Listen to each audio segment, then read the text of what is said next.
এই যে দেখছো, এটা আমাদের গ্রাম, যেখানে আমার শৈশব কেটেছে। তাই এখানকার মানুষ ও প্রকৃতির সাথে রয়েছে আমার একটা আলাদাই সম্পর্ক। আর চাষ হলো এই গ্রামের প্রধান জীবিকা, তাই এখানে সবাই কৃষক। আর তাকে ছোট থেকেই দেখছি এই জমিতেই ঘাম ঝরিয়ে আমাদেরকে বড় করতে। কিন্তু একটা মজার ব্যাপার, কেউই চায় না তাদের ছেলেরা তাদের মতো চাষি হোক। সবাই চায় তাদের ছেলেরা শহরে গিয়ে কোনো বড় চাকরি করুক। আর আমার বাবাও তাদের মধ্যেই একজন।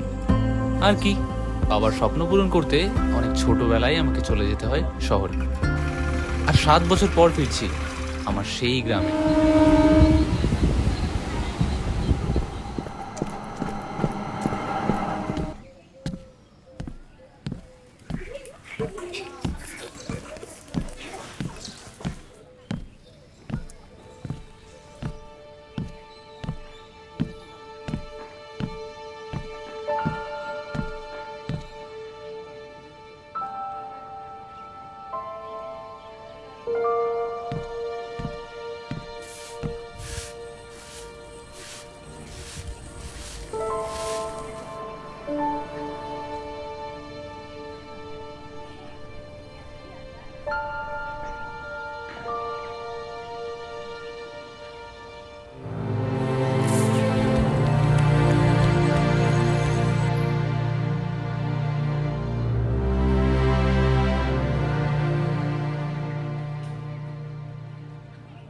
মা, বাবা কোথায়?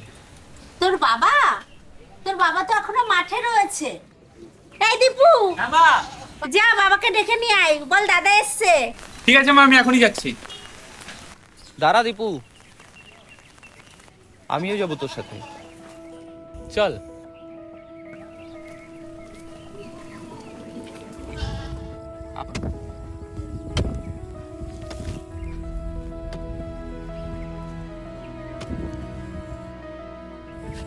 ওই তো বাবা।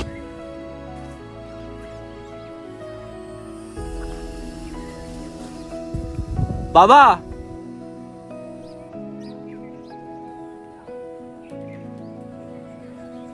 দাঁড়াও বাবা, বৃষ্টি আসবে, আমি এই কাজটুকু শেষ করে এক্ষুনি আসছি।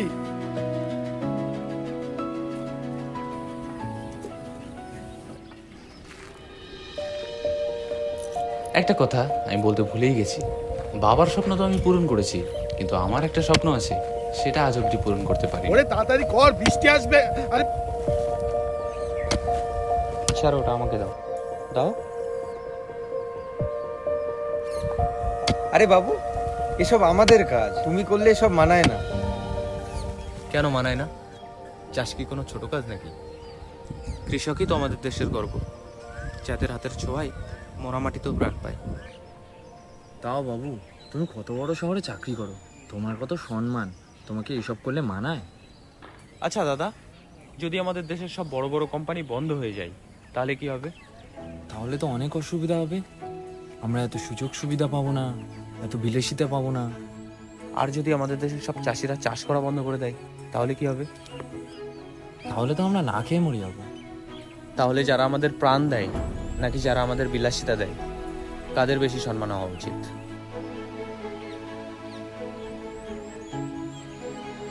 সবুজ ফসলের মাঝে তারা শুধু বীজ বোনেন না, বোনেন হাজারো স্বপ্ন। আর সেই স্বপ্নকে বাস্তবের রূপ দিতে সর্বদা সাথে আছে এসকেবি এগ্রি। হে কৃষক, তোমাকে আমাদের সকলের প্রণাম।